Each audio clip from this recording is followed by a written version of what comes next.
Hingham School Committee meeting of January 22nd, 2018 at 7:34 p.m. And we will start with the approval of minutes. I'll make a motion to approve the minutes of the school committee meeting held on December 18th, 2017. Second. Any discussion? All those in favor? Aye. I'll make a motion to approve the minutes of the school committee meeting held on January 8th, 2018. Second.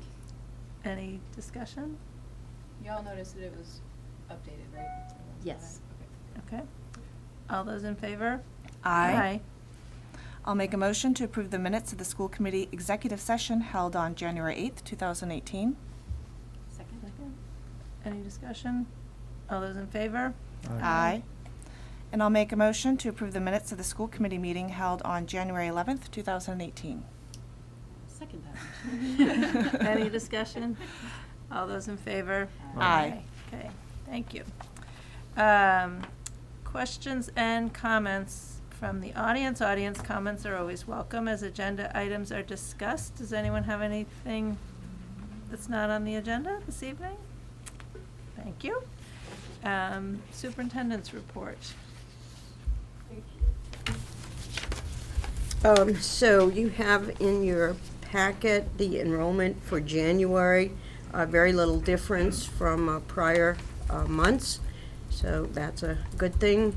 I think it's a total of 6 student difference for net from October 1, which we measure by.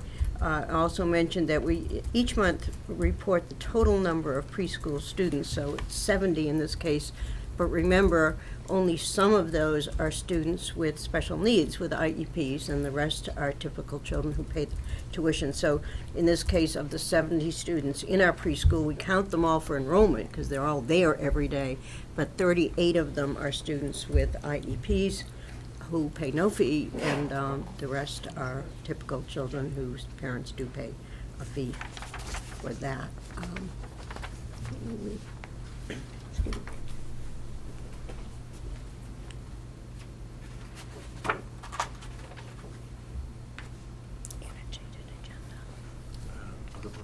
I'm going to get you one. I don't have this one. Okay. Let me just look up. Sorry.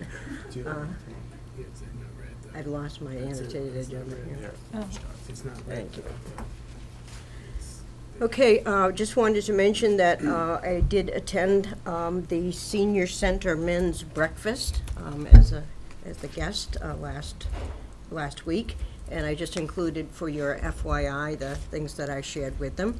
It was a very productive session. I think there were about 20 gentlemen there, all of them really interested in what's going on in town, some who take part regularly in senior center activities. And so I had a little trivia kind of activity, and the notion of the presentation was, what is it that they already know as senior citizens in our town about us? What is it that they'd like to know about us, and what do they want us to know about them? So we went through the sharing of facts in a kind of a fun way, and I gave you the little quick trivia thing.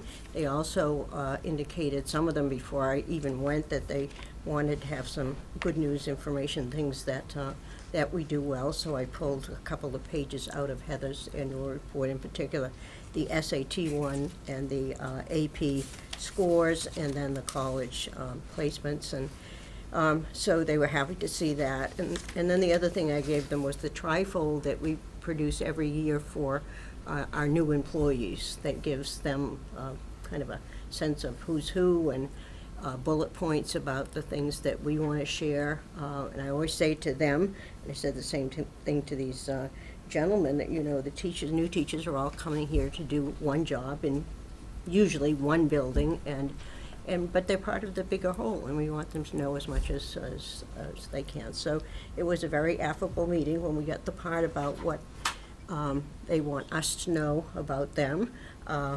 They didn't use the word taxes specifically, but some did say to be cognizant of the fact that, you know, we have many people here on different incomes and all of that. And So I think it's always good to talk to, we give parents a lot of opportunity to share with us about the things that they want us to know, but we need to reach out to the many different demographics, and so there's a demographic of seniors, but men, maybe women would feel differently.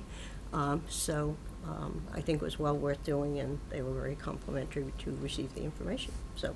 I thought, when I read it, I thought it was great summary, and I thought it would be really helpful if we probably gave this in our packet to the AdCom Board of Selectmen before the February 6th Okay. meeting. Yeah. See if they know any of the trivia too, but.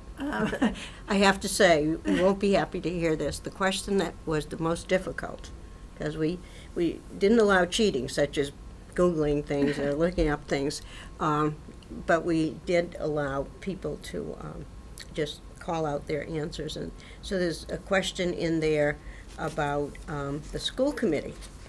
So asked about how many people were on the school committee, and mostly they all knew it was 7 people, and I said, can you name one?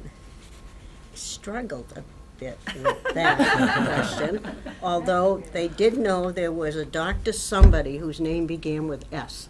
Oh, well, there you go. But eventually, after we got the one, we ended up getting all 7, so that was probably the hardest question they Well, I they guess had, maybe so. we all need to take a little visit to the senior center. So anyway, it was a fun activity.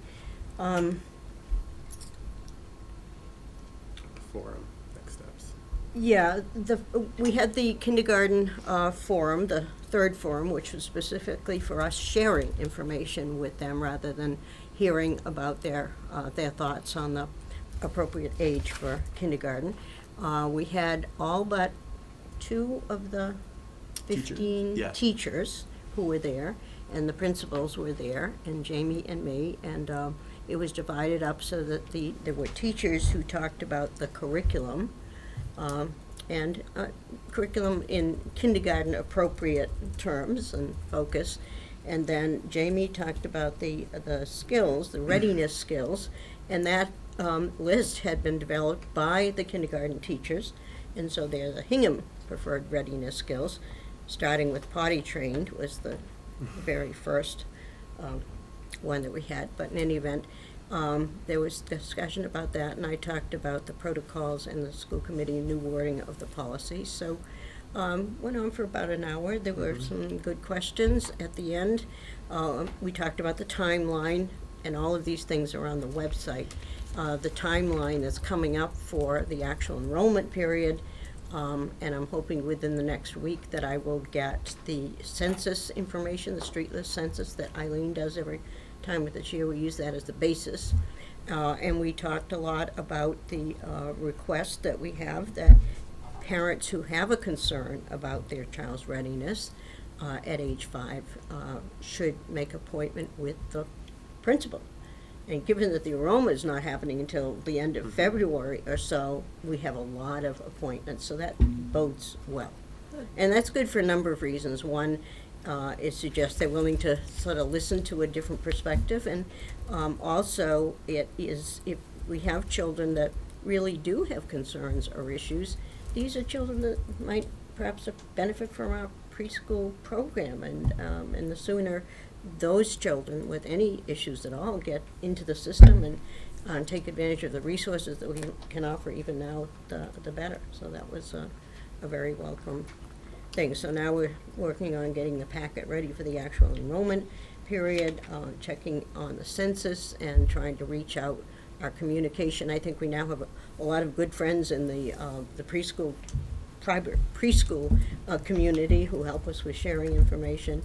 There is a meeting that they're trying to schedule, had a hard time finding dates, with the preschool directors and teachers and with our kindergarten teachers, one-to-one with them for sharing information, trying to get everybody on the same page. So good things we think are going on. Yeah, I thought Ed and I were both there, and it was a great presentation. I learned a lot and realized that some of the readiness the kindergartners need, my older children could still use some help in, but so children are always children. And then the Patriot Ledger covered it, and I heard from people Mhm. after that saw the article in the Patriot Ledger and thought it was positive Yeah. for what the schools were doing, so I think And really, in the what long run we- it'll really help Hmm. with the outreach stuff. And what we did that night is what we need to do each year in November. Mhm. And we'll, set that up as practice, because people need to hear those things before they get concerns, or Mhm. before they make, decisions, or try to get information from other sources. We should be providing that earlier than we ever had, and we always did that after the enrollment as part of an orientation. Mhm. Well, it needs to be pre-information and not orientation, so anyway, worth doing again, and I thought the teachers that night, the kindergarten teachers were just terrific. Yeah. They really were. Yeah. Talk about enthusiasm, wow. Hmm. Yeah. They were- Right. So there are two recent press releases that came out for general information last week. One was giving the names of the 3 finalist candidates for Commissioner of Education, so that process is moving along. And they had originally said the end of January, and it looks pretty close to that being a reality. And the other is that we have a new METCO Executive Director. That's been a position that's been open for some time, but they wanted to do a lengthy search and announce the name of that person, so. Yeah, I read an article in the Boston Globe about that search, and the Mhm. director they found was not someone that they had anticipated applying to in advance, but that the selection committee was overwhelmingly impressed with her experiences, and her Certainly own the children resume are was- in the METCO program, and so she was involved, and so they're very excited about a new director at this monumental time, 50th anniversary of the program, so. And then I did get information from Tom Mayo on the town side about training on the open meeting law, and it is specifically for town department heads, but also board and committee chairs. And it's on February 1st at 11, and it's at Town Hall in the double room, so I'm just sharing that information. Now, how that's different from the prior trainings that we've had each year that Ted had arranged, I'm not sure, because we've had one of those trainings pretty recently, I think last spring. So I'm not sure, but this one is done by town council, so it's always good to have our own council's interpretation of what's important, but I offered that to you. I think it's going to be done only once, but Yeah, I can attend that. Can we have other people attend if they want to Sure. join? Sure, yeah. So if anyone else, it's in the double room, so it Wants would to seem to go, be plenty of space. it's always good to brush up on open meeting law. And the other thing we have is the update from Friday. So Oh, the- Amy, Mary, just the reason that, Yeah. the reason for having this is that, over the past few months, Town Council John Coughlin has been having regular office hours here in Hingham. Once a month is coming in and by appointment, and that's been very helpful. And one of the things that he's been noticing is that he's been getting a number of questions and calls about different aspects as it relates to open meeting. So the thought is that if people are bringing some of these questions to him, others may have it. And so it's really an opportunity to talk in more specifics. And we've also asked that training, while there's a formal presentation aspect to it, that there be more time allotted to questions and answers on particular situations people have, which the hope is to answer any and all questions. Great, And we have taken advantage of those office hours, so yeah. that was appreciated. Yeah, that's appreciated by us too. So, okay. And I guess the last thing I want to mention is that Liza and I met last Friday with our whole legislative contingent of people team, the 3 folks that we have, the senator and 2 representatives that represent Hingham at the state level, and then also their aides. And we met on the topic of the circuit breaker reimbursement and the full funding of that. I had reached out last week to them with a letter, and I think I forwarded it all to you over, not this past weekend, the weekend before. And all three of them responded very quickly, even that afternoon, to say, thanks for notifying of this. Yes, we plan to work on Hingham's behalf. And then they brought up the idea of a meeting. And so they all came on Friday, and we had a great discussion.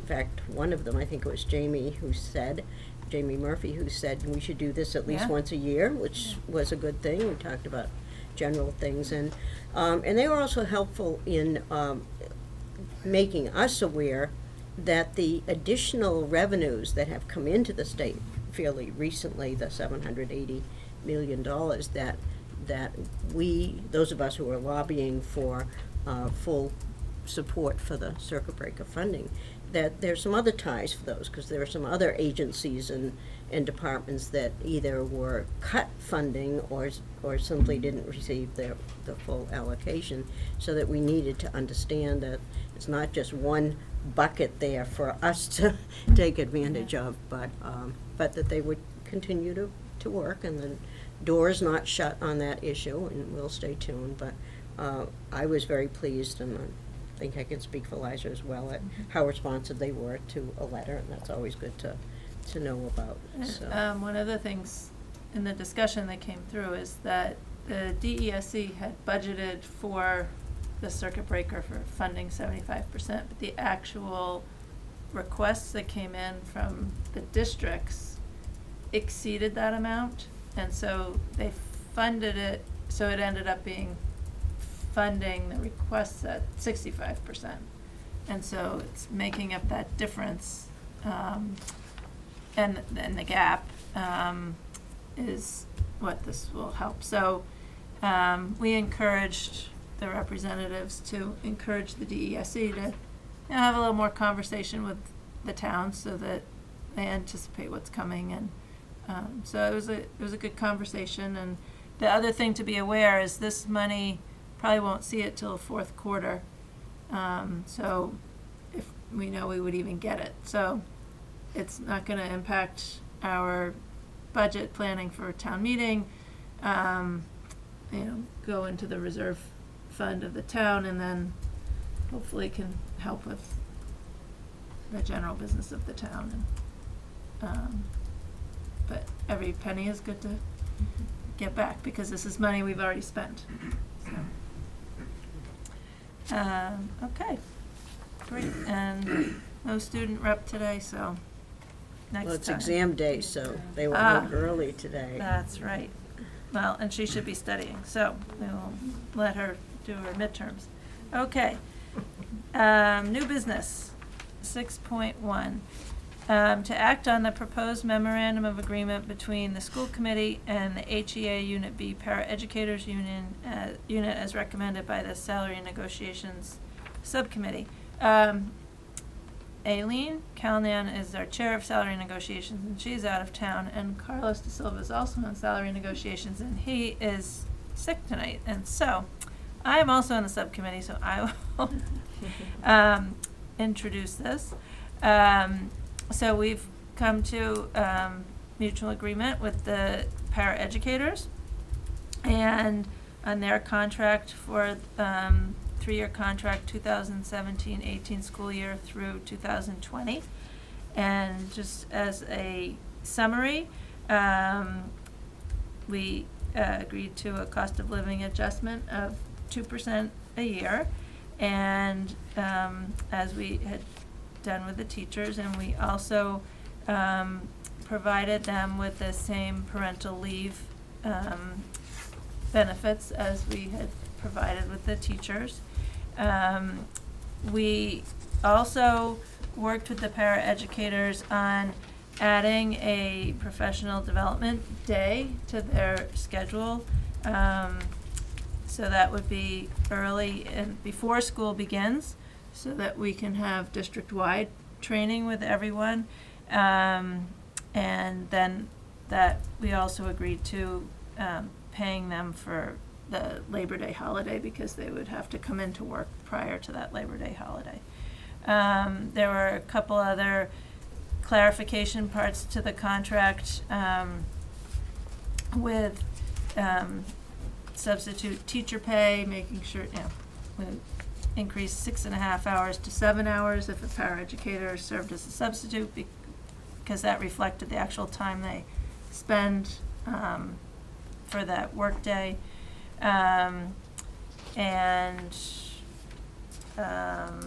We also clarified language for their sick leave bank. That was mutually agreed to do that.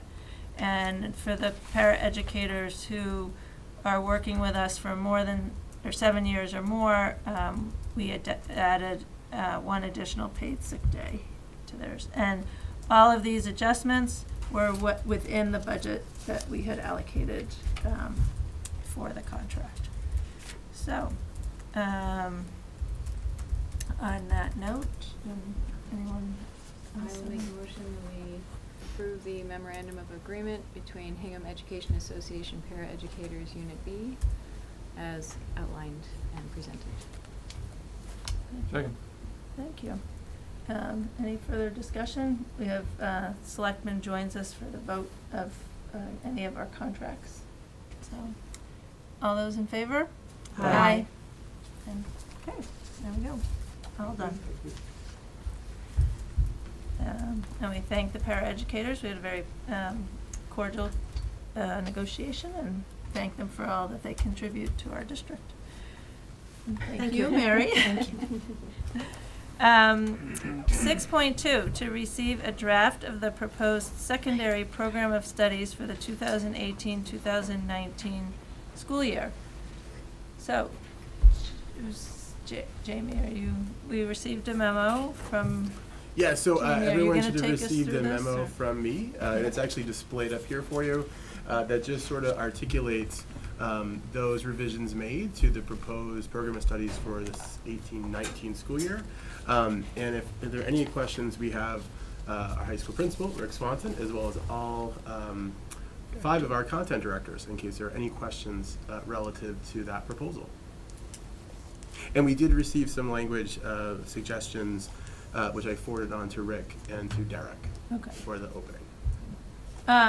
Maybe could you, before we take questions, I noticed in the memo that there were quite a few places that we've updated the course descriptions based on framework changes. Is there any highlights that you can share with people of how things might be changing? Sure, I'll defer to the directors. Well, in science, Do you mind coming to a microphone? certainly. You can use that one, Katie, or this one. Okay, great. I can use this one here. Great. So in science, in 2016, we had new science standards that were adopted, and so we're in a 3-year, multi-year phase-in of these new standards. So we had pretty significant changes to our grade 6 content this year, which is reflected in the changes in the program of study. Grade 7 remained largely the same, and grade 8, this next year we will be tackling that curriculum, and we'll have some pretty significant changes to the topics covered in those courses. So that was a major change. High school, we're actually going to start that work next year.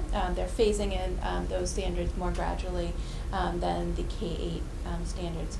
The only other change in science is we did put in, as we have for the past several years, to extend our very popular STEM program. Mm-hmm. So our STEM program does fall under the umbrella of the Science, Technology, and Engineering standards, which are what is tested on the grade 8 science MCAS. And so we have covered the core disciplines of life, earth, and physical science quite well in our 6th, 7th, and 8th curriculum, but most other districts also offer a STEM offering to cover those engineering and technology standards. So we do have kind of a 90-day window in 6th grade where the students are covering those standards, but it has been on the wish list for a while to expand that program into 7 and 8 as other districts have. So those were the major changes for science. So I saw in the 7 and 8, the STEM this year is as an elective. It's as an elective. Again, we're just hoping to start to phase it in. It's been on Okay. the wish list for a while, and so again, we'll take baby steps Yep. and start to phase that in as staffing and budget allow. So is the idea to kind of do this as like a test year with as an elective To and. use whatever resources that are available Okay. to get started on that work. Okay. So, again, we'll take, if it's as an elective for this year, again, we'll just, begin the work, get the curriculum, situated, and then as we have more, staffing available, the hope would be to grow that program. So the idea then, the following year, to try and integrate that further. Again, we'll it's Okay. a gradual evolution, so we'll, work with the resources that are available. Okay. Would this be sequential, Katie, to the assumption that all the sixth graders have the STEM? It would, so it would be different content. So the engineering standards, there are 40 of them. We're covering, a fraction of those in sixth grade, and so we would be hitting on some additional standards that are covered in no other place at this point. And regarding the robotics, elective, engineering and robotics, are they gonna be able to integrate with the robotics club and, Yes, learn that's from actually under them Paul and- Pulowski's domain. I have been in conversations with him, but our traditional tech ed program does fall under Okay. Paul, but we have been in communication, and so they will be working with our robotics team. We do hope purposefully to offer that elective in the fall. Right. So those students have the skill set for our robotic season, which starts in January. So Paul and his staff have been terrific.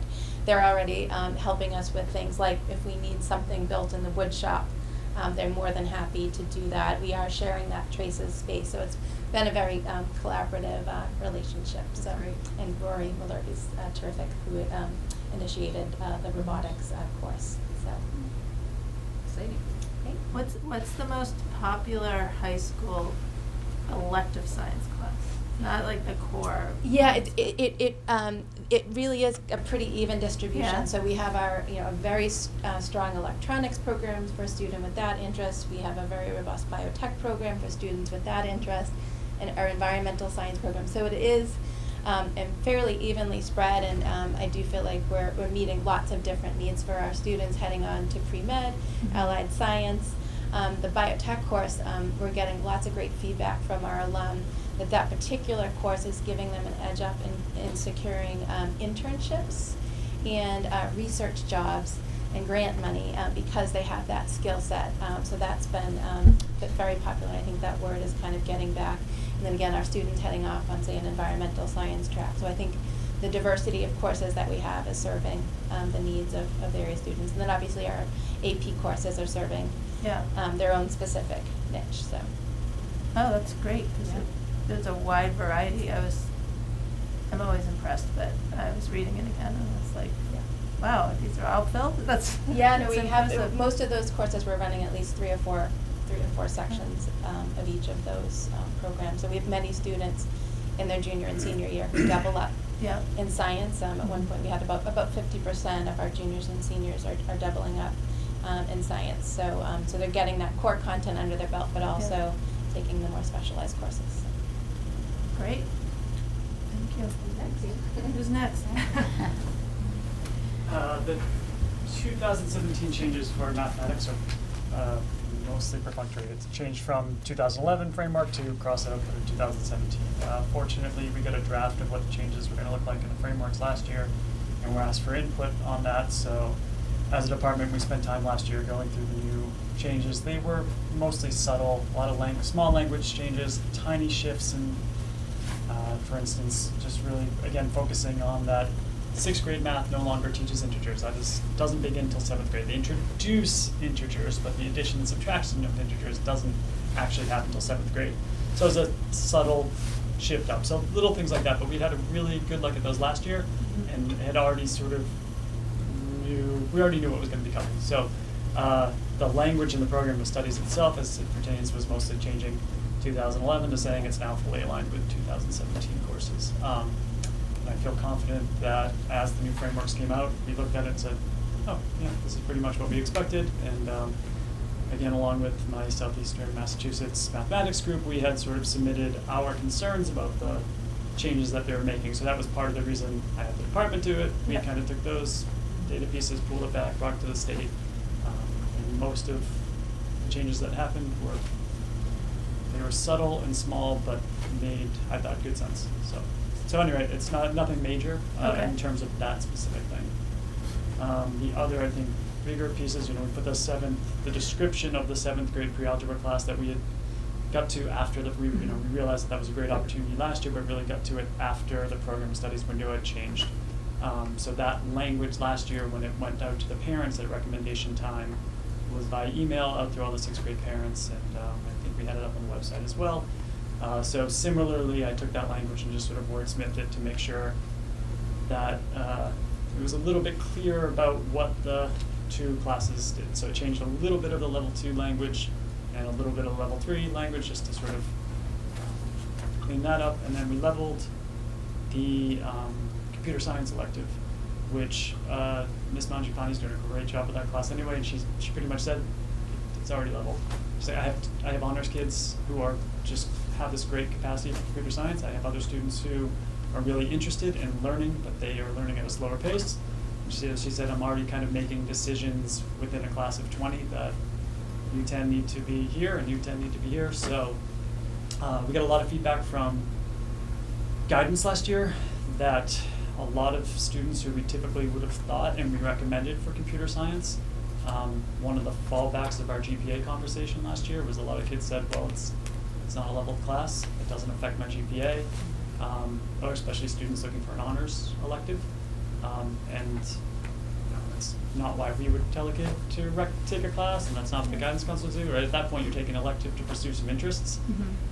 But we listened, and so since we were already sort of leveling it anyway, we thought it was appropriate to put it in and see what that does for the students and if it meets their needs a little bit.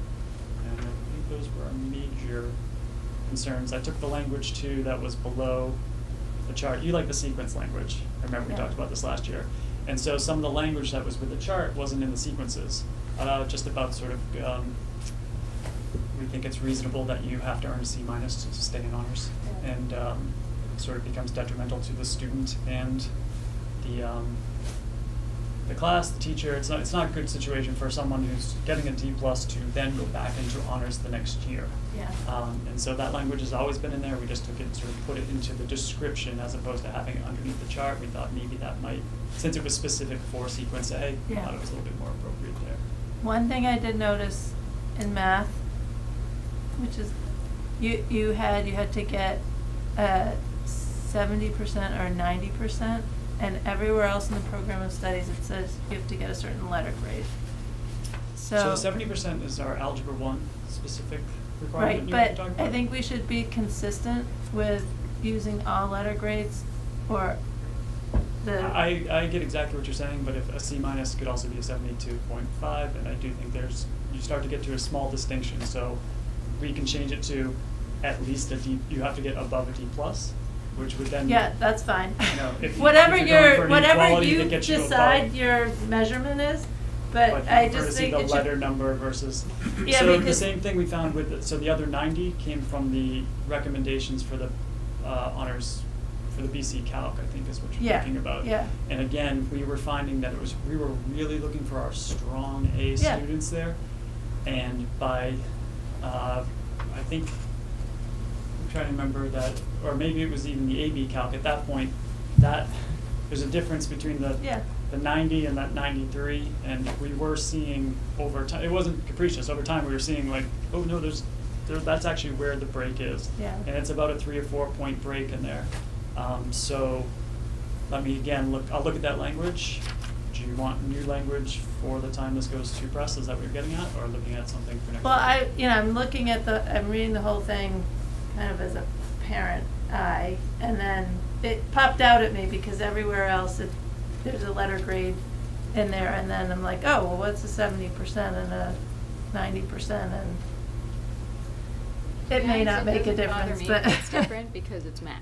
Yeah. That's what I It's math. You're so particular. Part of it for me, I think part of it too for me is that it's specific. Right. Yeah. And those are a couple points in the program where we're saying we need to be specific, and we know that, unfortunately, there's a lot of gray area when making decisions, right? And so Again, I do think it at least gives a little bit more of a target for two of the things That's that fine. we've had a hard time pigeonholing. I think that's part of why we 70% shifted to sounds that. better than a D+ It anyway, does. so. It really does. Yes. So, Okay, great. fair enough. Thank you. We did it. Who else has changed? This is really helpful for, I know for me, for understanding how things change over time. And we were talking about the impact of the change in the frameworks on our budgets. So this is a good message to be able to share with people. So as far as the LA goes, to dovetail with what Dave said, we were well aware of the upcoming changes, which were really more tweaks. As of last March, Lainey reviewed that with us, and we were up and running, and it wasn't anything substantive that would change any of our core curriculum requirements for ELA. We're still speaking, listening, reading, writing.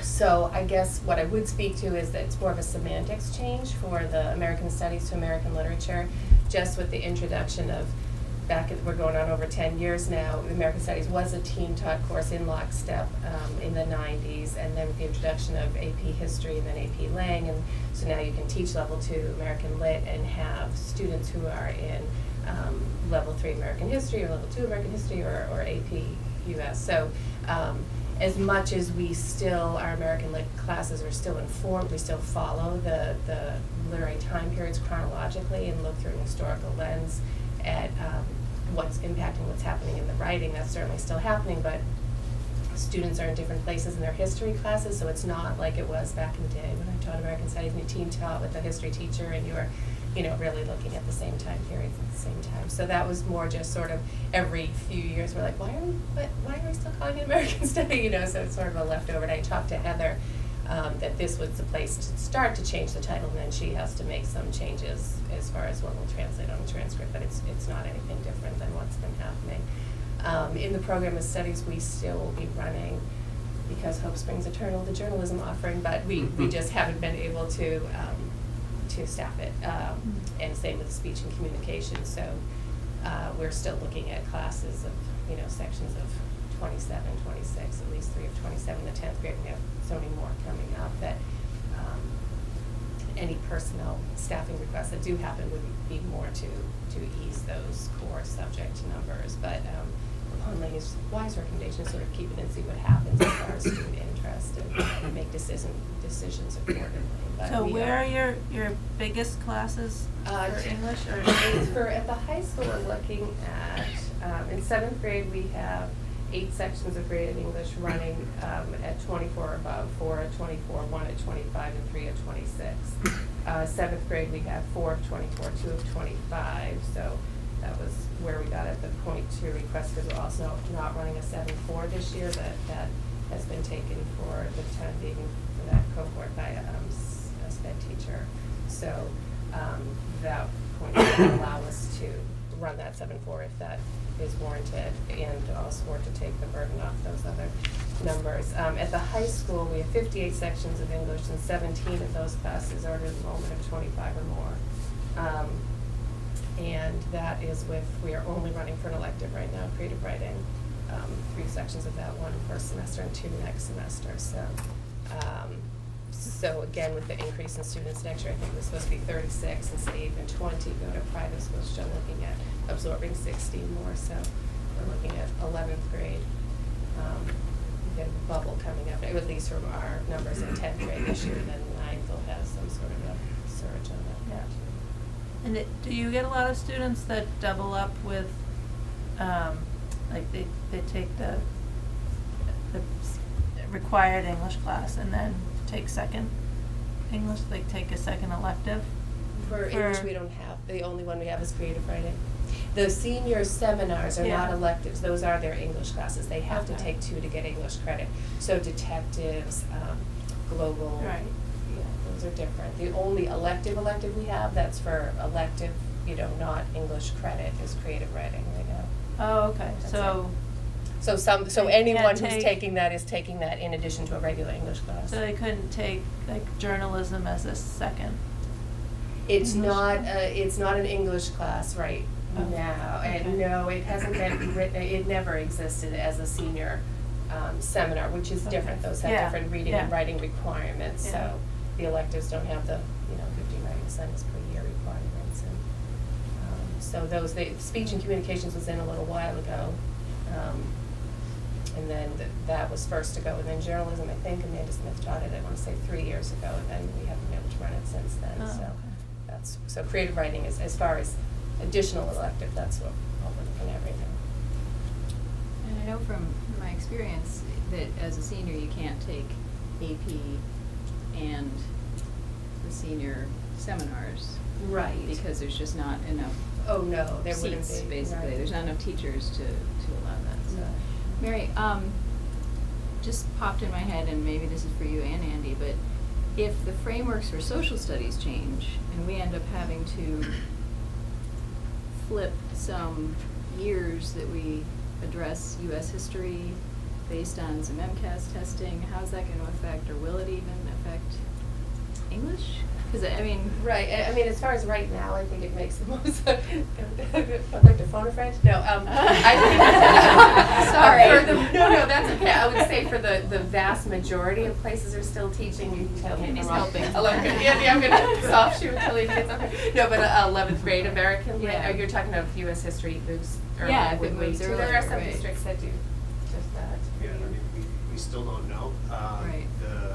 DESE is supposed to be releasing for public comment the draft frameworks on Wednesday, I believe, so we'll see what happens. But I think your point is well taken. If we in social studies do have to make chronological changes, Mary and I would have to have a conversation about to what extent does that impact when students are learning what literature, and Right. how much do we want to be, along the same lines, because that is a strength that we do have right now. Absolutely. It would be nice to maintain that. Right. We already have that struggle with even AP Lang having sort of a modified American Lit. It's Yeah. not really straightforward American Lit because it can't be. So we're saying, at least do Gatsby. Right. They have these holdouts that you have to do, but it's a struggle to keep all of that receiving equal attention. That was actually why I asked the question about English elective, because if a student does take AP Lang, they're not getting the American Lit, and I was wondering, I was like thinking, as I was reading, I was like, oh. And they are They to an should be extent. getting- No, and it's hard though. They are getting as much as you can give them that dose of fiction. Yeah, It's yeah. nonfiction they're getting in spades, Yeah. right? So, but yes, the part of me that Yeah. agreed. Yeah. That's Or for those that love reading that would want to take that, but no, that's okay, eventually we can build up to having the extra teachers to do that. Before Mary leaves, something that I don't think we've ever talked about at this level is the reason that we've had to make some changes and even discontinue some of those electives in terms of what the college, what's the board that we have to answer Sure. to in Yeah, terms the of. NCAA. And so they still don't recognize film studies as an English class. So they can review. don't call Lady in New York and get her going. But so if you're gonna play, it's a D1 school, right? Sports is not my strong suit. But we can't have them take film studies for an elective because it's not recognized as an English the curriculum, even though it has. And that's some true English. in all the subjects. It's not just Right. picking on English, but there are some constraints on what Right. we can offer and call it English. Right. Or whatever the discipline. Yeah, I remember when that first happened, that was sort of a huge kerfuffle because all of a sudden some students had to take 2 second semester because they were not budging on those who would take it first semester, so. Thank you. Okay. I guess while I'm up here, Yes. we didn't make changes this year, we made a Yeah. couple last year, but if you have social studies questions while I'm here, I can answer them. Anybody have questions on social studies? After Wednesday. We're waiting for next, for So am I. Wednesday and the Waiting for next year. civics too, So, hearing more about that. yeah, that'll be interesting how those people decide to teach civics. Okay. Languages? Erica, do you have anything? Sure, it's not related to a standards change. Do you still want to hear about it? Sure. It's not related to a standards change because the foreign language frameworks were last updated in 1999. Oh. And I don't think that it's on anybody's radar to update them again anytime in the future, so pretty much we're sticking with the status quo in foreign language. The only change that I put in for this year is a pretty subtle change in French 1. that reflects our desire to offer at the introductory level language courses that we're sure are accessible to a wide variety of learners, particularly because many of the students who would like to take French 1 are going into French 1 at the high school rather than the middle school because they had some sort of a strategies class in middle school and couldn't fit a language in, or because they're transferring from another school. It also reflects, so the change is basically to reflect a more communicative approach to language learning that focuses on speaking and listening before reading and writing, because based on what we know about second language acquisition, research supports the fact that that's the most effective way to learn a language. So we're not saying we won't learn reading and writing, we're saying that we're going to put the first focus on speaking and listening and let the other skills come afterwards. That's all.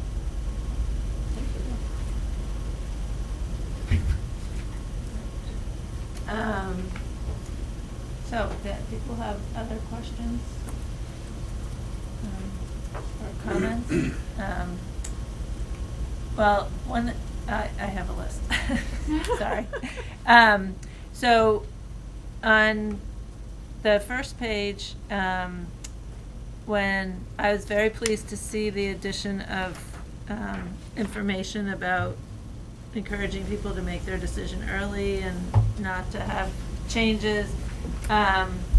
Cynthia and I worked on moving some of the sentences around just to have it tell more of a story in the way that a parent would read it. But so we used all the same sentences but just shifted them around. So we sent that to Jamie to suggest so that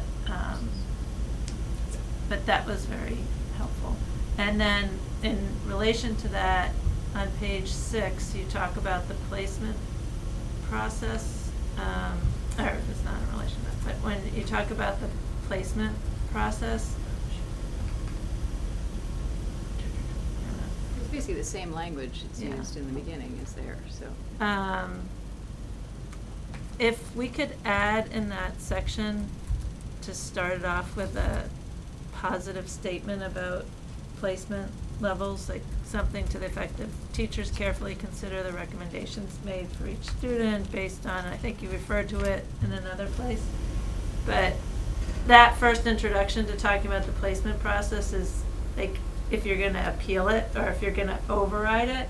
So if we can start it with the positive of why the teachers are, they are thoughtful about their decision. I think it softens the blow a little bit and supports what the teacher's position is on it too.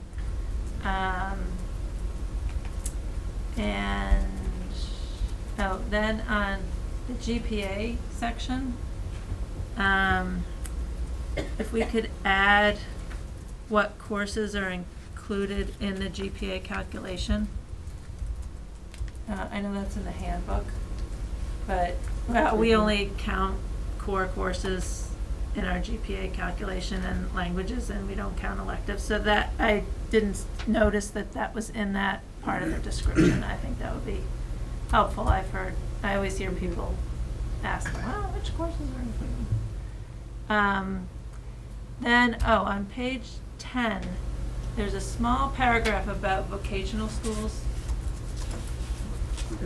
And I thought we might want to move this or have it appear near where the middle school things are, or have it say in some way, highlight that December 1st of 8th grade is when anyone thinking about 9th grade enrollment, and then December 1st for high school transfer students, and that also to add something about, Jamie, I can send you my notes here. That parents are requested to inform the school principal of their plans to apply for vocational school so we can support your application plans. But just so that we know that, because sometimes I'm just parents thinking go of the ahead. timeline, because we need to give some information before December 1st, and they would. Okay, well, December 1st was what was in the booklet. So if we need to change that. We'll- Okay. we'll Well, we adjust. do announce Okay. that through guidance and newsletters and so on at Okay. the middle school. I'm not sure that we do the same thing in the high school. If you need, do you need to, or? Oh.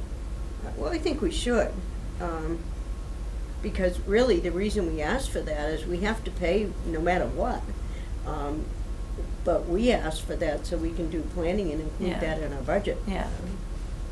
But it's kind of like buried in that, in the whole thing. I think if it was, even had a heading on it or something, I think it would be helpful. That was something that came up at one of the forums that we had last Yeah. spring, was, how do we know about vocational programs, and, where's the information? So maybe it should even be its own little section somewhere. Maybe not in here, but somewhere. Or just like a Yeah, little. well, we do send out yeah. information at the middle school. I can't speak for the high school prior to that December 1 date. Yeah. Yeah. So that would be in the fall, but I'm Yeah. not sure.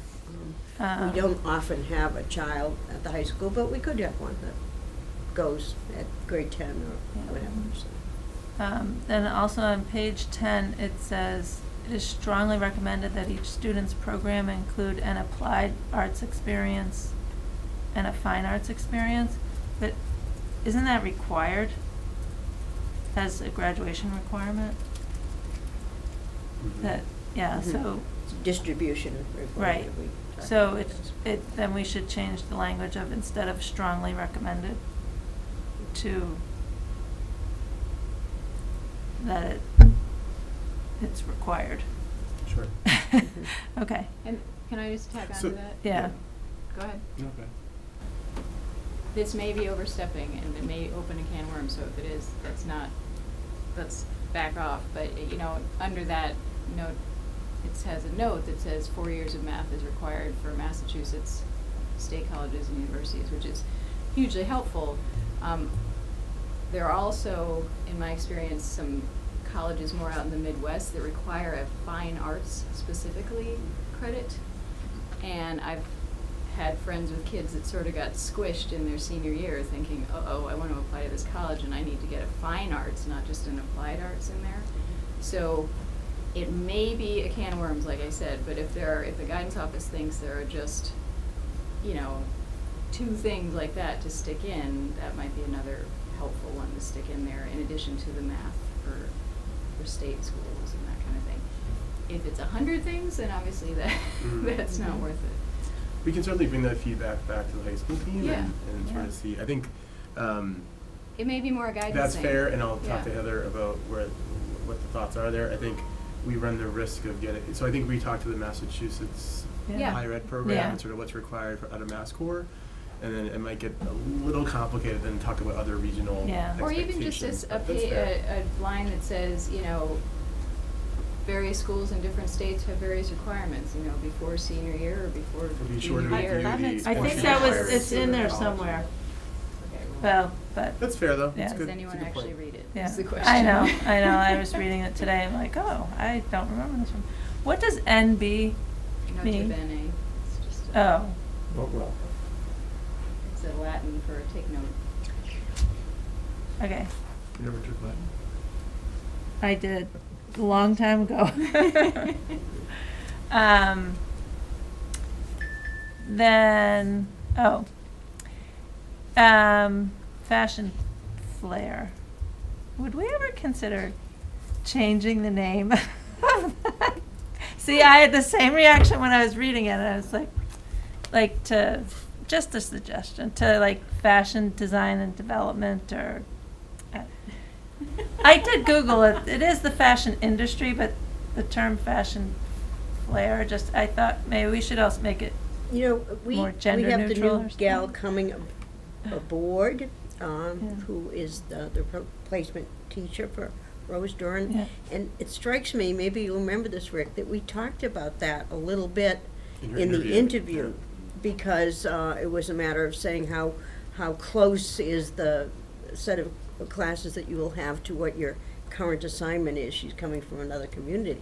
And I thought that she said something to the effect, well, it really is the same thing, but we call it Something else. fashion design or something else, so we'll check with that. And it's a good time with the new Family Consumer Science Resource Teacher coming on Yeah. board for her to have the opportunity to fully review her program. I would offerings maybe and encourage her to consider a name change. Just, Well, we actually should ask the person who was the new resource teacher, because Yeah. that is not going to be the new teacher. okay. Yep, Yeah. yep, Yeah. I'm open, I just, Yeah.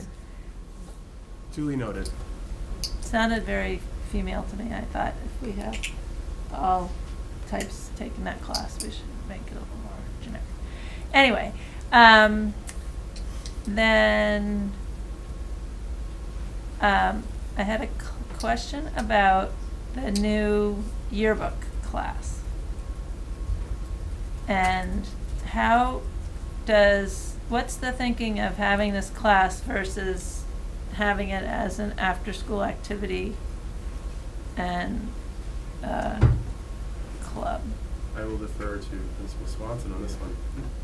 Might have to do with who the yearbook advisor is.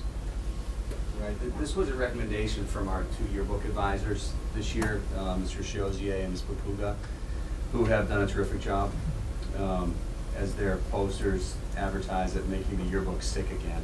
You've seen Yeah. their advertising. They are. They're succeeding. Yeah. Right, Yeah. they really are succeeding. Recognize. Right. Really you see the portraits of our superintendent, assistant superintendent, our other. Suitable for framing, I Yeah. say. Suitable for framing. Put on That's my right. desk. Yeah, where we would hang it. would be a matter of discussion. So, they've brought tremendous professionalism and dedication to that job this year, but they've also, asked about the sustainability of that sort of effort to produce the kind of book that they really want, and they've talked about, their vision of the yearbook being not just the keepsake, but even a historical document for the school, and one that really rises to the level of a professional publication. And they have suggested that possibly an elective course, and we're not really sure how much interest will be generated among students or how often the course could meet, but that it could theoretically be taught as part of a duty period, a shared course between art teacher and industrial arts teacher. It's I think kind of like floating a trial balloon to see what sort of interest there may be, and I don't know if there's a clear vision of exactly what the course would look like and how much interest it would generate, but would have the potential of moving forward their goals and making the yearbook as professional as it can be. And it is also it's commonly taught as a course in other schools. Really? Yeah, they've brought to me a curriculum from a number of other schools locally that do offer yearbook as a course with a legitimate curriculum behind it. Yeah. And they get into a lot of layout and design and That's what you say. photography. It's more than And like, sales, right. Selling ads, all Correct. that kind. I mean, Yeah. it The is. I think sales it's more of a piece graphic. and the More like, It's really is it more like interdisciplinary, a too. publishing course or something? I think it's very interdisciplinary, even includes writing as well, the text for the book, as well as the photography, design, layout, sales, marketing. And we currently Design, have all two of it. teachers that are in that whole field. Ryan Chauzier Yeah. is one of the Yeah. advisors, and Rose, so that's, I couldn't find out is it for all 4 grades? We did put it down, I think, for all 4 grades. Okay. Yeah. I personally think the yearbook should be for, I know it's like a Everybody. senior thing now, but I don't know, I think my freshmen should have one too, so. Right. But, Agreed, and I think ultimately their vision would be to certainly bring in more underclassmen as well, so you're not training a whole new group of people every year from scratch to produce a good book. But if you can build a multi-year commitment for people. but could More students who sustainable. don't take the course still be involved in yearbook? Yes, I think certainly the hope would be that it would continue as a club as well. Certainly there could be people who either wouldn't have the space in their schedule or the inclination, but still be interested in contributing to the book. I applaud all their efforts with the yearbook, and I think it's wonderful. I was a yearbook editor myself. All right. It's dear to my heart. But I do have a concern with the way our budgets are of, we have the club and then, like, it's an elective, it's an extra, it's important, but when we have to weigh the choice of other things, that's what I was asking about. Right. you know, what can we afford it? It's great, but, you know, it's a concern, And so. there may be the possibility of scaling it back to a course that meets less frequently, but which could potentially get contributions from those teachers as a duty as opposed to a full teaching Yeah. period. I think they're open to that conversation if it comes to that. And I don't know how the shift in the schedule at all affects that, but, okay. Then, wait, Rick. Can you explain, I was reading about the peer mediation and the student facilitator class. Do either of those, like, once they take the course, are these students then trained to do something in the school? Or are they just trained in general? Because that wasn't clear from the course description of, you know, do they then interact with Right, other students? they're trained to do facilitations in classrooms, And they do it? and they do, Okay. correct. So I think that should be part of the course description, because it wasn't, or I don't remember it being in there, and you might get more different people involved. Do you mean during the course of the term or after? Like, are we training kids to then, for the rest of their high school career, be mediators? Is that Correct, okay. right, Okay. and facilitators for classroom dialogue and classroom discussion, and you know, they're also sort of on call for us to respond to situations as they arise too. We've had a number of situations this year where we've called on seniors who are trained as ADL facilitators to help work with groups of their peers, whether it be an athletic team or classroom or what have you. Oh yeah, here it is.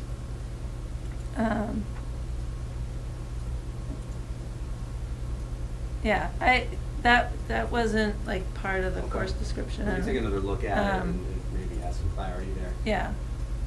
I think that would be good for parents to understand that that's, their child will then have a role as, you know, leader in the Sure. school, and you know, it may encourage people to get involved with different things, or the students to understand it. Right. So, Very good. okay. No, that's good. That was it, and I found a couple typos, which was it. But, great. All right, fix those. Thank you. Thank you. Okay. So, do we have to do anything else? No, if you Okay. pass along that feedback, we'll get it. Okay. I will send that. All right. 6.3, to receive a bid for the standby maintenance and repair contract and act as recommended by the Director of Business and Support Services. John? Yeah, this was every 3 years, we go out for a bid for standby HVAC, heating and AC, ventilation. So we did that, and the bids came out, we had 4 bidders come out. The price range was, what we do is the bid sort of split. We look at we give them estimated number of hours of repair, so 300 estimated hours of repair on an annual basis. And we ask them for their hourly rate. We provide them with a prevailing wage schedule. So the rates that were offered came out in year 1 from $92 an hour to $131.95. No, excuse me, $130 per hour in year 1. So, and the vendor that was the $92 per hour is Industrial Boiler Systems. The Industrial Burner Systems, they've been our vendor for the past 3 years. They do an exceptional job for us. And, you know, they came in as the lowest bidder.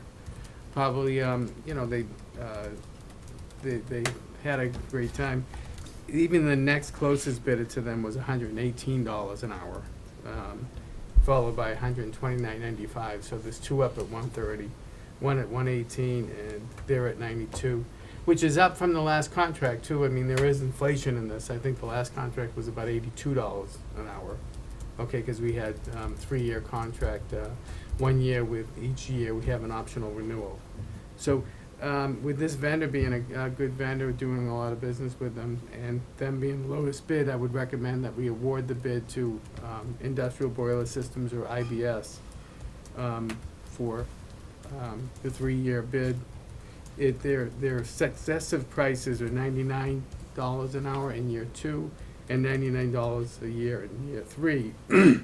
Once again, which is significantly lower than any of the other closest bidders. So. Okay. So we need a motion on, Just to award the bid to IBS. And this amount of money is covered in our regular operating budget Right. under the HVAC. You know, the amount of this money, it fits really well below the $50,000 threshold on 149 bidding. You know, when you take the 300 hours multiplied by $92 an hour, it's about $27,600. That's for standby. The difference between standby is if we have a problem, we call them up and they come. There are other projects that we may do with our boiler systems and ACs, but we know that they're going to be larger projects, so we may go out and solicit some other bids. You know, sometimes we may do a bid, or we might solicit some other quotes, and we get quotes, you know, beyond this quote, because it's priced more as a project. okay. Sure. I would move that we accept a bid for the standby maintenance and repair contract to Industrial Burner Systems, IBS, as recommended by our Director of Business and Support Services, for a 3-year contract with the 3-year rates of year 1, $92, year 2, $99, and year 3, $99 per hour, over a 3-year renewable contract. Second. All those, any further discussion? All those in favor? Aye. Aye. Thank you, John. Great. Thank you. Okay, 6.4, to review materials and next steps related to the Department of Public Health mandated SBIRT program, which is opioid screening that the Right. nurses will do. Well, we talked in the fall, early in the fall, about the fact that while this had been identified by the Attorney General as an unfunded mandate, that there was some legal discussions going on about whether or not that would change and therefore require us to do within this school year, the first year of that screening, that's part of the law for opioid prevention. And so in fact, we got the legal decision around the end of November that in fact it was deemed to be funded because the Department of Public Health in fact got $200,000 and they were doing training. We didn't deem it to be funded because we assumed that the unfunded mandate, when it became funded, would fund the districts for implementing. That was not the case. So anyway, our 4 nurses at the secondary level, 2 middle school, 2 high school, did go off to the training. We read up on all the things that we need to do. By the end of the school year, the nurses came back and met with Debbie Whiting and brought back all of the information. And one of the big things about this training is that there's a parent opt-out provision in it. So we needed to do several things. We needed to work with the principals, the 2 secondary principals, to establish a time frame. We estimated having to set aside roughly 4 weeks at both the middle school and the high school to do this training. So they've been working with the principals. I believe that the middle school training would be coming up earlier in February because of MCAS taking up much of March and April. And at the high school, do you remember yours was going to be the first part of June? Was that it? As far as the screening? Yes. We haven't really had that conversation with everybody who's part of that at this point. Well, we do need to have it quickly because we've got to get the letters out because of the. Yeah, we do plan to get the letter out. In fact, we talked about the importance of getting the letter out for both the middle and the high school at the same time, so they get that information, even though the implementation of the high school could be later. So, because the middle school one is going to be coming up sooner, we need to get that done. But in any event, I wanted you just to be aware of more details about the screening, so I included in the packet a policy, set of procedures, really more than policy, I think, for us, that our policy committee should look at. This is one borrowed from another local community. It could be adjusted, but all of the important things that we have to do are in here. So that was there, and also a sample of what the actual screening looks like, and more information about the really important question, I think, for a lot of parents is the a guarantee, if you will, an explanation that explains that not only do they have an opportunity to opt out, but that this is very confidential information and will not be shared, and the child's name will not be attached to whatever the assessment shows. And so where we are now is putting together the letter. There's a sample letter in there that would go to a parent that needs to be approved by Rick and by Derek, determining the actual dates. And the nurses have been trained. There's a requirement that nurses have to be trained, and they have been trained. And I mentioned this tonight when I went to the CARES meeting, which is the opioid prevention coalition.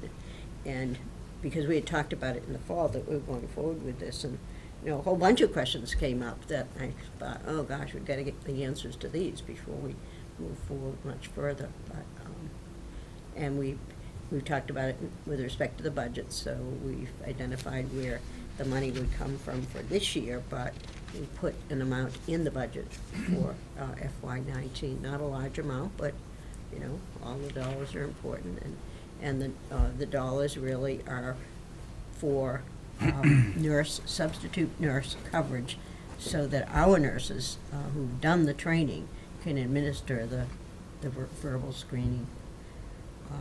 So just FYI for what's in there, and we will talk about a date for a meeting with the policy committee, but that's not urgent. The urgent thing is getting the process going. The requirement says by the end of June this needs to be accomplished.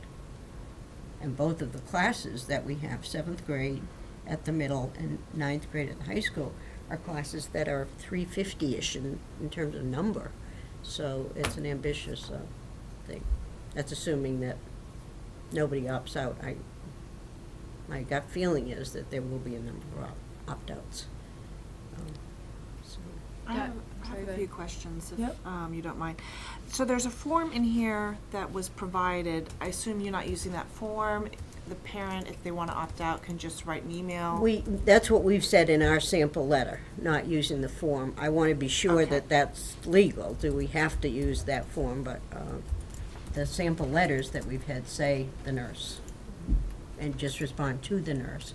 So we have something in writing. So the letter will be sent via email to the parent, and the parent can then just reply via email. Yes, can respond by email. Right. And then and also that survey, the sample of what the survey is, goes with the letter. That was going to be my next question, which I think is really, really important that it's included. Right. Exactly. And the only, I have a lot of issues with this whole thing, but I know that the school has no choice. I feel like the sentence, though, where it says the results won't be shared with parents or the school staff without written consent from the student, is a little bit too neutral. Mm-hmm. I think it really needs to be made clear to the parents that regardless of what comes out of the interview, the parent will not be receiving any feedback.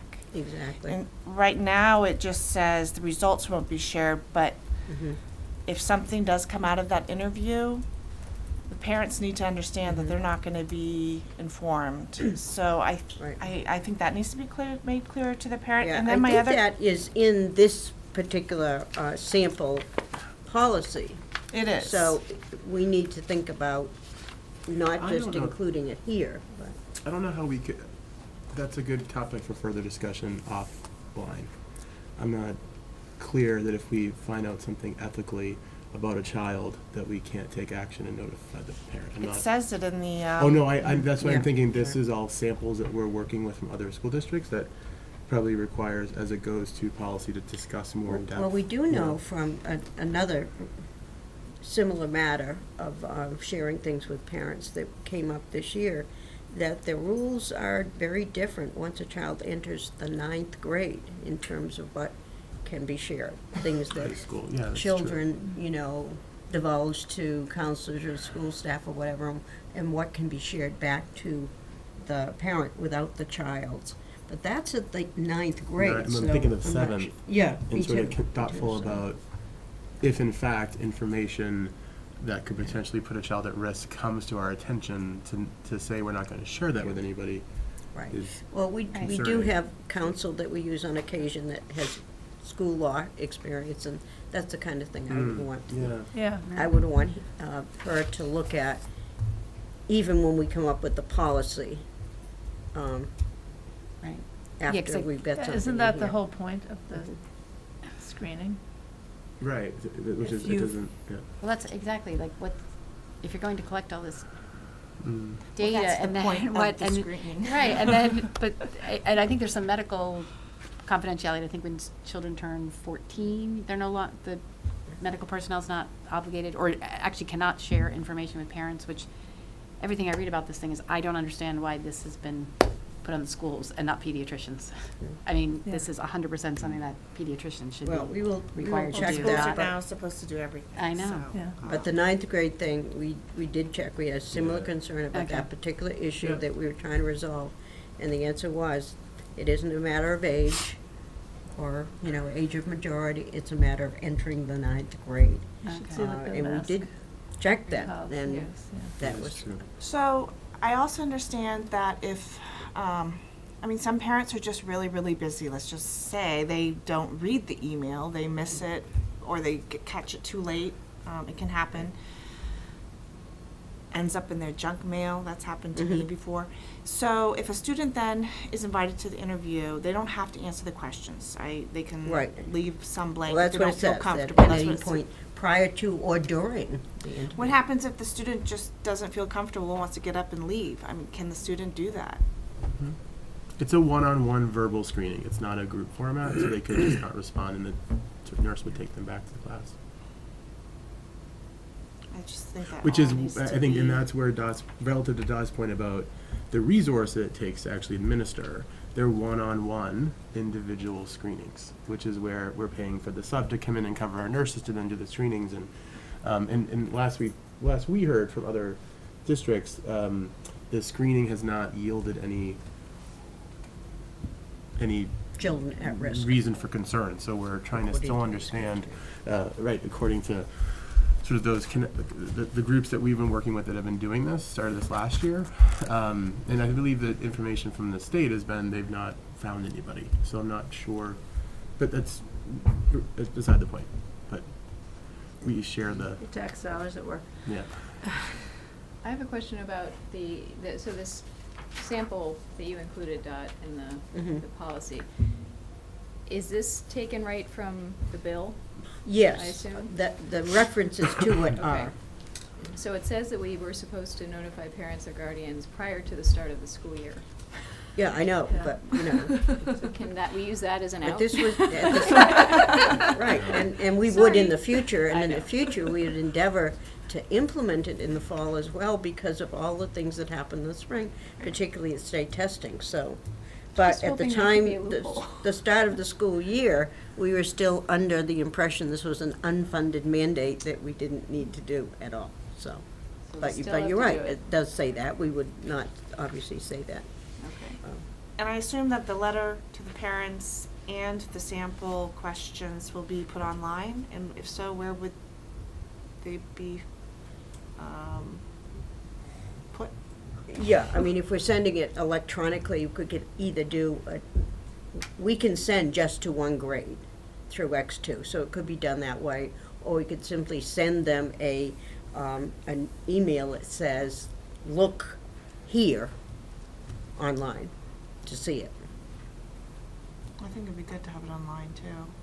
And how does this work with homeschoolers?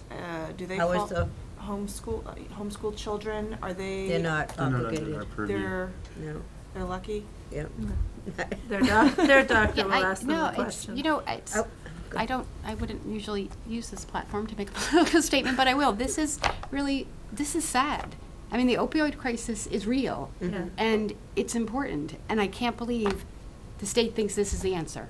Have the schools ask this, have the school nurse ask 7th and 9th graders what they're, Yeah. I mean, this is not the way to solve the problem. It's a Well, waste of this is, taxpayer dollars, I it's a waste of tend to time, it's a speak waste a of lot resources, about the it's really Department of sad. Public Health, but really, Thank you. it was a law. So our Right.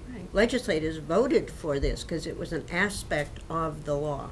Yeah, I And just don't know what they were Department of thinking. Public Health particularly wants information, so they're kind of pushing on this, but it is the law.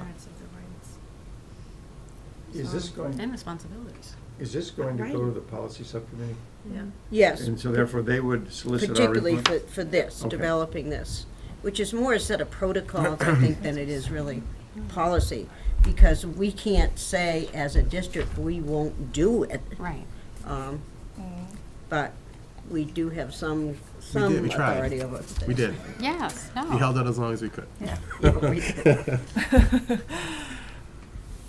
Well, there are some people who think We it's share a the wonderful concern. idea, and they do point out, I was talking to someone with a medical background, and he pointed out that we tend to think, gosh, if they just want data, why do we have to go through all of this with kids? And he pointed out that, you know, if you're looking for monies, grants, to really do concrete things to improve the lives of others, in terms of treatment and those kinds of things, you can't get grants without the data.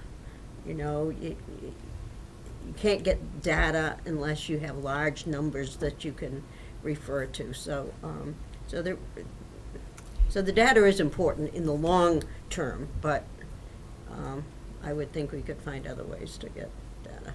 Well, that's, so Exactly. I don't want to belabor the point, but what's the evidence that this is the right way to get the data? Well, exactly, we don't have that, and that's why we've asked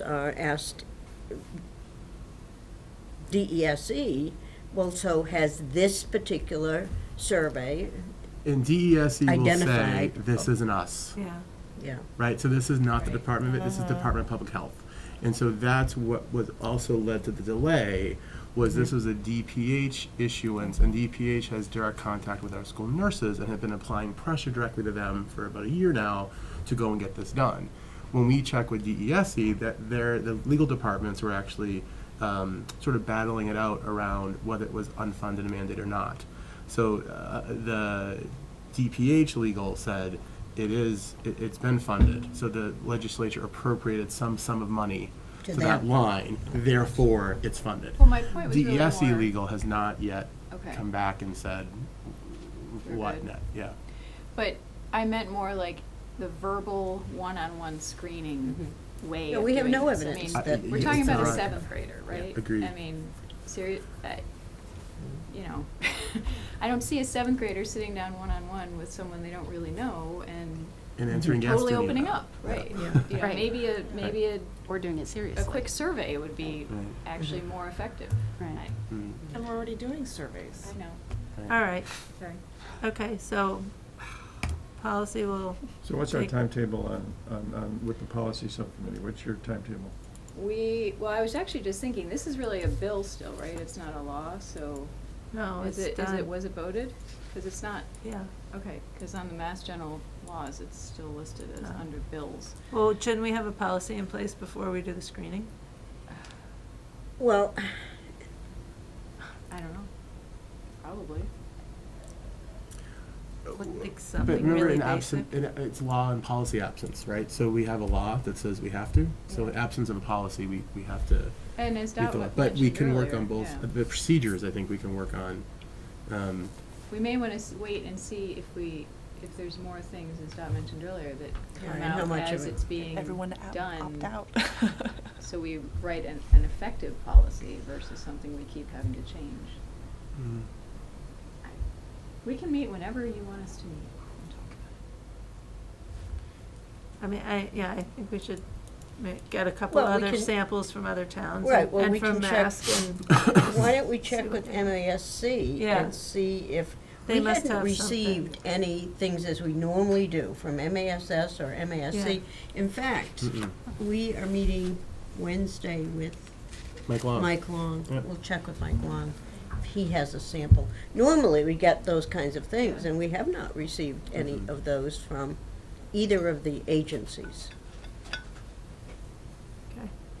You know, I just, if you go to page 3, I'm sorry, I don't really say a whole lot, but if you go to page 3, second paragraph in the sentence is, not all health information belongs in the Yes, student's health yeah. record.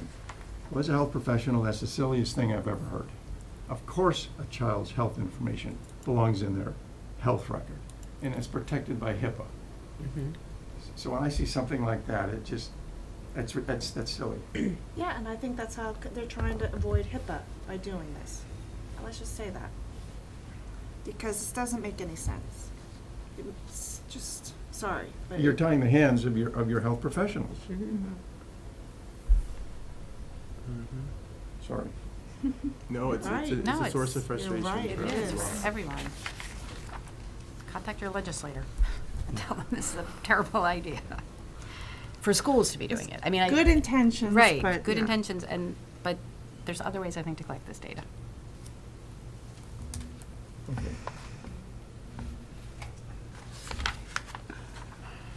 All right. So, 6.5, to receive any changes or updates to the proposed fiscal 19 preliminary budget. We don't have anything of significance at this point. We'll check again on Thursday. We've had some minor things that were, we said, well, there's an error here, we move things there, we can put those together, and give what we have to you on Thursday, if in Yep. fact, but usually by this time, we've heard of somebody else is going to take a leave, or someone else who's going to retire, or, you know, any number of things, and we've had nothing like that this year, which is unusual, except a few things that are, you know, editing kinds of changes, which we, you know, can identify. John has a whole big spreadsheet already for all those variances that There's we nothing on it. anticipate. It's big, He's but got it, it's though. big and It's ready empty. to go. All right. So we may have something like that And on that- Thursday, because Okay. typically we've tried to summarize everything that we have Mhm. at the beginning of the process, when you will all start, you know, talking about priorities and that kind of The thing. leaves are due And- March 1st, is that right? Leave notifications are due March 1st?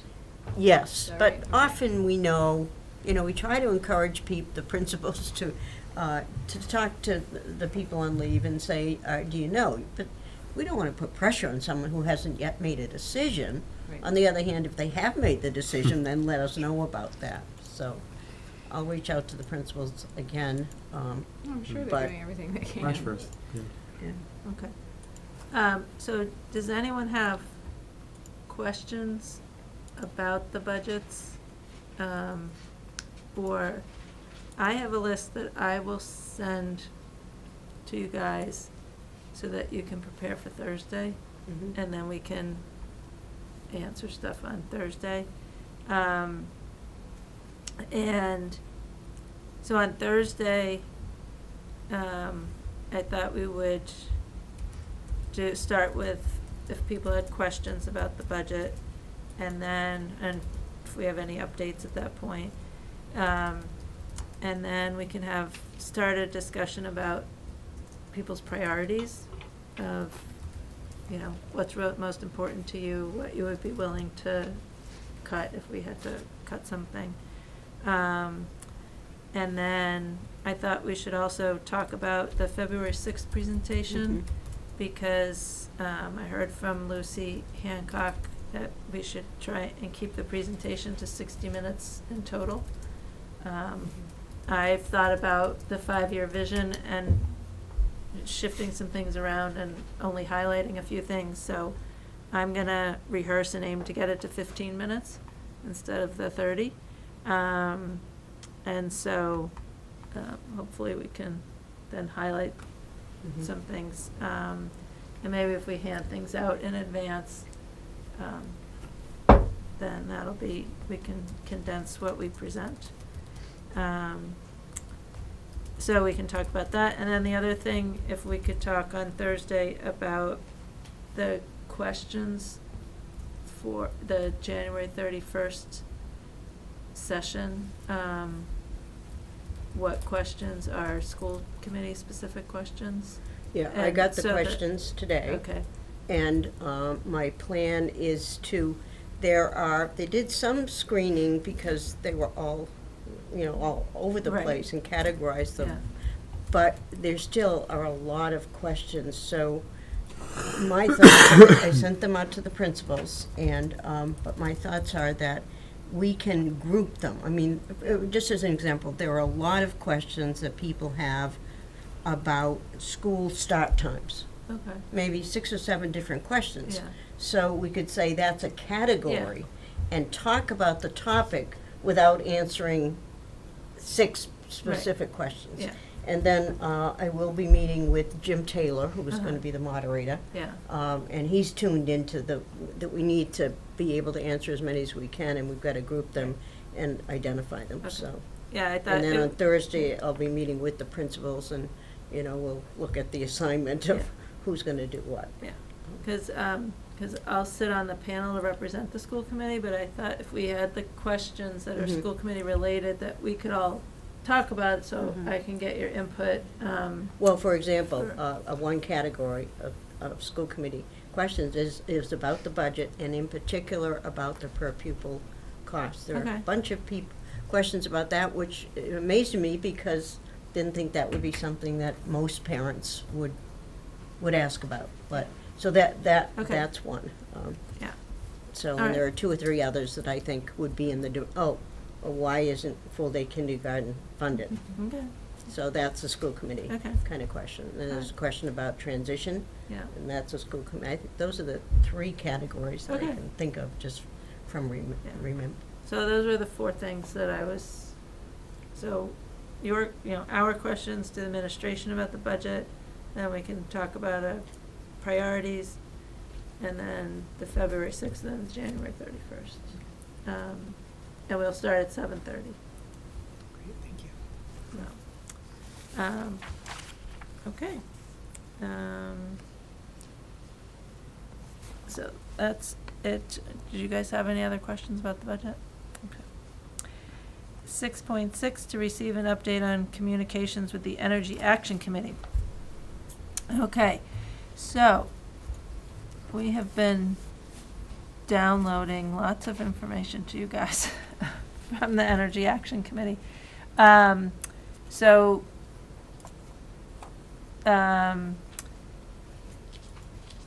Energy Action Committee was formed in Hingham to consider Hingham becoming a green community, and that's a statewide program to receive grants to help reduce energy usage and incentivize towns to reduce energy usage. The first step in qualifying as a green community is to pass a stretch code guidelines for construction. And so there is a warrant article for that for this spring. And the Energy Action Committee has been presented to the selectmen, and the selectmen encouraged them to come talk to the schools and department and the school committee, because the schools have more facilities in town than the rest of the town. And this also applies to vehicles too, for energy efficiency. So they have given us copies of their presentation that they gave to the selectmen. They are going to come back, they're going to see us on February 26th to have, and hopefully they're bringing a person from the state office with them to be able to answer questions. And the warrant article is submitted for their stretch goal code. So that's, and that's all regarding new construction. And so for us, that would be apply to Foster School, but in all, if we work with MSBA, we would meet that goals by their requirements anyway. And if we didn't work with MSBA, I would think that the town of Hingham would want us to have similar energy efficiency ratings anyway, so. Is that any of your impression of reading the stretch code, that we would comply with that anyway? So that's kind of a non-issue. For the green communities, that one's a little more complex, because there are reporting requirements, and there's annual reporting for if you receive a grant. And the grant writing, which is another. Right, and the grant. So gets into, meeting their standards and then having the personnel to manage it. So what I committed to the Energy Action Committee is that if we, read the documents and then come up with a list of questions that we have for them. So. Already started. Yep. We got them canned. So what are some of the questions that you already to be specific, the gentleman identified? The two gentlemen that did the presentation to the Board of Selectmen, you can go back and watch that meeting. For the average town who accepts a grant, participates in the program, it takes a 0.5 FTE, a half a person. It takes a person half a day a month for the paperwork. And that is forever, because they use as their poster child the town of Hanover that's been in the program. And it's either 7 or several. I'm truthfully not sure what they said, so we'll say several. Probably 7. And as a result, over those 7 years of participation, they have received $1 million in grants. Here's my question, though. But- For what? But it takes the town of Hanover 4 full days of an FTE, 4 days a month for the paperwork. So that's obviously going to be a question. What are the grants for? What can they use? Like, you get the money, and what do you use it on? I don't know that.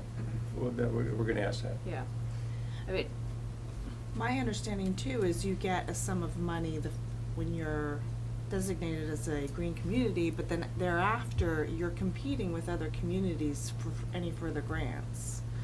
Mm-hmm. So you're not guaranteed necessarily money down the road because it's more of a. But that hasn't happened. You're right about that. That was asked, or that was mentioned. And there is a competition, but to this point, people, as I understood it, who have applied for a second or a third or a fourth dib, it's been granted. Received it. But That's fully funded. never I would fully think that funded. after a time, there's only so much that you can do, so. I mean, I also have some concerns too. There's strings attached, so we are then kind of locked into this. Yes, it's nice that we're getting a lump sum of money, but what happens if they start changing some of the requirements for these grants down the road? So right now, it's a goal to reach 20% in savings on energy. Well, then maybe they say, we have so many people competing for grants, we want to make that goal to 30%, and it just gets tougher and tougher for communities to keep up with it. And so, those are are we locked in? Can you get out? Does this affect also lease agreements? I know that it said purchase of vehicles, but does it also affect contracts that we might have with people that we work with? I know I had mentioned to them that, DPW vehicles are exempt. And I mentioned, well, we were considering getting the DPW hand-me-down, so then if the DPW truck then becomes a school department truck, is it still exempt, or is it then become a school department truck and that has to comply, or do we have to get newer vehicles all the time? But on the other hand, I was thinking, Plymouth River School could really benefit from, the windows that need to be replaced there. If we get the grant, that we know that's going to create energy efficiency, because that's one of the goals with windows, isn't it? Oh, yeah. John, yeah. So, what is? Assuming it qualifies. Well, yeah, and then what's the benefit of, even if we have to report out on that single project, if it's not that much reporting out, but it's a huge benefit to get that project done. So, Do our current buses meet the standard? Well, I mean, if I looked at this, say vehicles over 8,500 pounds are exempt, so I think a big bus is exempt. Okay. And likely it's possible vans may be as well. But vans, all of our vans, and this trickle-down thing, we couldn't accept donations of. There'd be a lot of capital costs, and if you want to change out the fleet, right? So, we could do replacement vans and use natural gas vans, right? I mean, I've seen those, right? But yeah, they're gonna run a little more expensive than the fuel van. So every year capital is, we'll look and they'll get stage fright on the, if it's 35,000 or maybe, I forget, we looked at them last March at the bus show, and they're running, huh? The bus show. The bus show, right? No, really, it's a good show. It's got all sorts of stuff. hey, everyone has their trade show that is a fun trade show. I came back raving But about that. it was awesome. It was great. I mean, a regular van, it's like 42 or 45,000 as opposed to 35,000. Right. And they'd run on regular fuel too, but they're converted for natural gas. Then you got to find the pumping station. Yeah. So there's a lot of there's significant operational issues that we'd have to look at, and then I'm not saying it's not good. I mean, it's probably good, moving down on a continuum, but we'd have to have new operating things. We'd have to have gas pumps available. Could so that's more capital. Yeah, could you share this with Patrick and have him give us his sense of, the fleet we have now, how this would impact, if he could get a summary, because, we were talking about even starting to operate more of our own vans for special ed, and then would that have to fit in with this, and, is the cost becoming more prohibitive than the benefit? We all want to be energy efficient and be good to the environment, but And we we could could still still do that, Yeah. but not incur all the costs. So. One of our obstacles on a lot of these, it was always HMLP, and I see in this, it says, well, there's a small utility where 100 customers are served, so that gets around the HMLP, but with HMLP. What does HMLP mean, John? Oh. Hingham Municipal Light Plant. Yeah. Thank you. With them participating in the rec It's a real program, Hingham thing. there was a rec program, it was energy credits.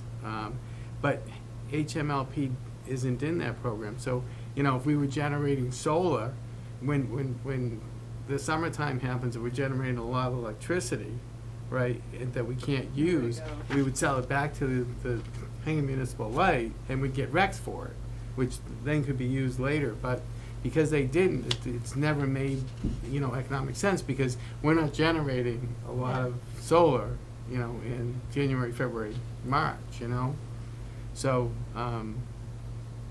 there's some things we do strive towards it. Some of this looks like some, good money, but, there would be, attachments to it, I'm sure. But we can certainly look into all of that. Yeah. Okay, so, we should be prepared for February 26th when they come. So if you Yeah, can right. let Yeah, I'll get this to let Patrick. them know that, and I guess maybe Doug and Katie, if, you know, Yeah. they take their pass on what the opportunities and, you know, do a SWOT analysis of it and. I mean, we're doing a program with HMLP now, Hingham Municipal Lake Plan. You get it now. Click One on of the those- tick once one I of those acronyms. I- Code. You know, all your, It's the just unusual education. that one. you're the one who doesn't know the I acronyms. probably We're the mentioned, ones I who probably know the mentioned it acronyms. Saturday, but we're looking to lower Bring down the the demand default. response index, you know, and go through a process of, it'll be the same thing getting our information in there, but we get an alert as to when we can throttle things down. And that would save on the billing, really. I don't know if it's more energy efficient, but it's certainly gonna save on the billing, because with that peak demand, you won't use that, you throttle that down, and therefore the multiplier would be less. But these things here, I mean, it's truly to, you know, lower the carbon footprint and, you know, lower emissions and be greener. So But there's a lot of good isn't stuff. there a limit, though, of how much we can limit stuff? There is, and a lot of it's more, you know, a lot of it's more expensive. I mean, Yeah. there's green chemicals and there's green cleaning stuff, and, you know, it's green, it doesn't hurt the environment as much, but it doesn't work as good either, Yeah. you know? So, more the comments. That's true. Yeah. All right. Okay. So, so we will follow up on that in the next month. 6.7, to receive notification of the late-night field trip of grade 7 and 8 Hingham Middle School drama students to New York City on May 19th. And this is a repeat program, and they're going to see Hello, Dolly on Broadway. That's great. On Broadway. That's a new production. Oh, it's Bette Midler, if she's still in it by then. Okay, then to receive notification of appointments of some new people joining us. Christine White, who's our new foreign language lab technician, and Luke Leavitt, our new middle school custodian, and Lauren Beischel, if I said that correct, who's our family and consumer science resource teacher. So welcome, everyone. Then number 7, other items as may not reasonably known 48 hours in advance of the meeting.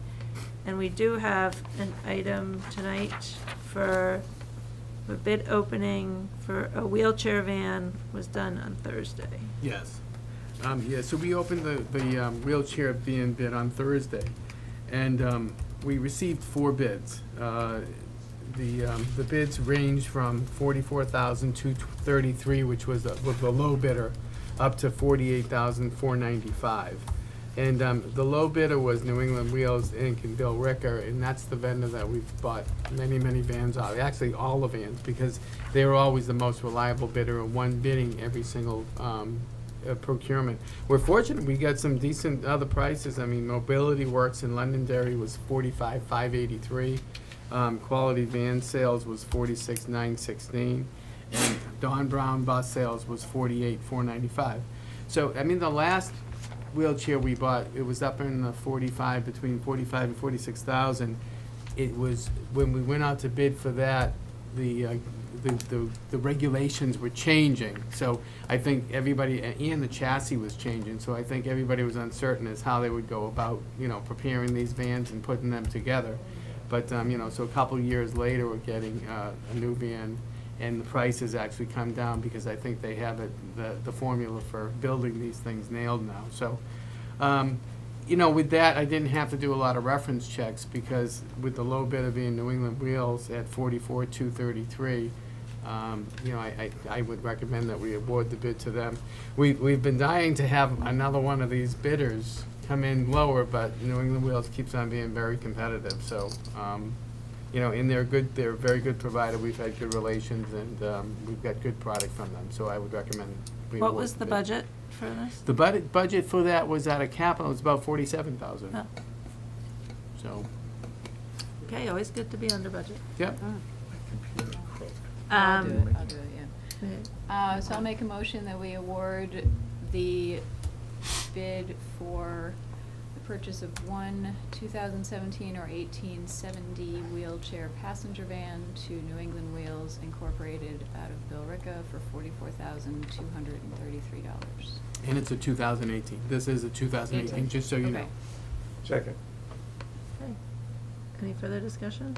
All those in favor? Aye. Aye. Okay, Thank you. great. Thanks, Jim. Okay. Liza, I'm sorry, just under 48 hours. Do we need to have any discussion or do anything about the changes that the GIC, in the GIC that are being proposed, or topic for another day? Don't or- yet, there were meetings that started actually on Friday, Okay. and I know that Mary Power and Tom Mayo are planning to go. They're going to take the gal that we actually hired, the town hired from GIC last year, because she would be knowledgeable to some of the details. But we haven't received anything more in writing.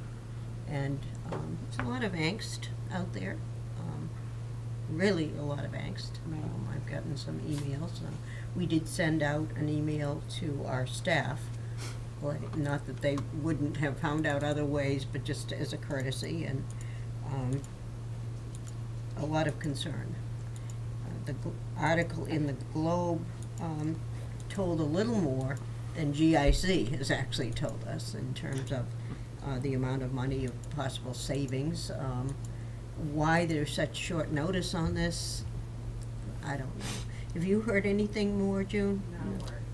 I do know that there's several teachers and one department chair that are going to use, it's called a listening tour. Yeah. Which is kind of rather strange since they voted on Thursday.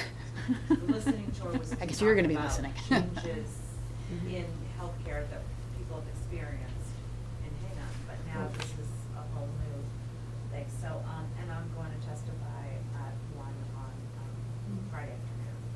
I think one of the things that people have asked me about, and I didn't have any answer to it, is that the wording in the GIC announcement suggests that they will place employees in one of those remaining plans, and then at the next open enrollment period, which would be a year away, they could change to one that they might prefer. And that their rationale for doing that is that they claim that they can make decisions that will allow teachers, not just teachers, employees of the town, to maintain their current networks and doctors, which is, of course, one of the biggest things that any employee would be concerned about. But they give no detail about that. They simply say employees will be placed. Nobody likes to think they're being placed anywhere about anything. And so there are some real questions about that. And I've also fielded a number of questions from retirees who are feeling very, very anxious. Yep.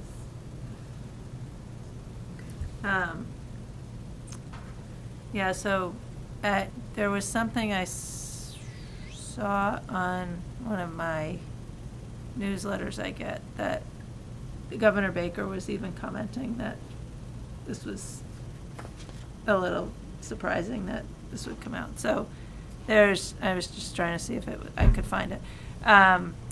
So yeah, this was from what I've read in the media, that this was caught off guard. Everyone was caught off guard, and that's multiple. It's all across the state that people are upset that this is happening. Okay. So it's not, unfortunately, not just targeted, or fortunately, not just targeted at Hingham, but everyone in Hingham is significantly impacted by it. So I wouldn't be surprised. Maybe something will be pulled back a little bit with the pressure that's being put on them, but we'll see. Ted said, I believe it was Ted, at one of the meetings that we had for teachers when we changed into, before we decided about going into the GIC, about came up the possibility of him becoming self-insured again, like they were many years ago.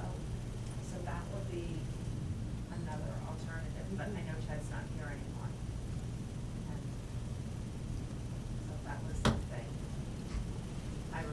Yeah, yeah.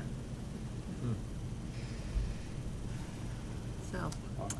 So when we hear more, we will let you know. That's all we- So, subcommittee and project reports, does anybody have anything to report? The special ed subcommittee met last Thursday with the CPAC board and the administration, and we went over the work plan. I will forward it to everyone, but we had a very productive meeting. And we got updates on the outstanding, or the issues that parents had raised concerns about. And, so they were quite satisfied with, a lot of work has been accomplished. And, very impressive work being done on updating our bullying plan, which Jamie reported to everyone, and so he will be ready to share with the school committee in the spring or early summer of a lot of work being done by the staff on updating the bullying plan, so I won't reveal anything yet, because it's a lot of work in progress, but wanted to share with all of you that some really positive work being done collaboratively with staff on that, so. And the parents were very happy to hear about that in particular. So, that was a good, yep, Ed, go ahead. Well, since we have a TV audience, just a couple of reminders as I look at tonight's meeting and then the next school committee meeting. Don't mean to steal anybody's thunder, but a reminder of the PTO community is sponsoring a forum at the Hingham Middle School on Wednesday the 31st at 7 p.m. And secondly, the Hingham Cares, the Substance Abuse Forum, is partnering with the special needs population for a lecture discussion by David Murphy. Dr. Murphy spoke maybe 2 years ago, and that will be Thursday, February 1st. Thursday, February 1st, 7 to 9 at the library. And then, what's the other one? Oh, then, and February 7th is the cyberbullying talk at the high school, too. With, what's her first name? Dr. Englander, yeah. Okay. Oh, right. So, our next meetings are Thursday, we have budget work session, we will not be on TV, and then the next time you'll see us at home is Tuesday, February 6th. We have a joint budget session with the advisory committee and the Board of Selectmen. That's on a Tuesday night. So, that's it. Motion to adjourn? Second. All those in favor? Aye. Aye. Thank you all. Meeting is adjourned.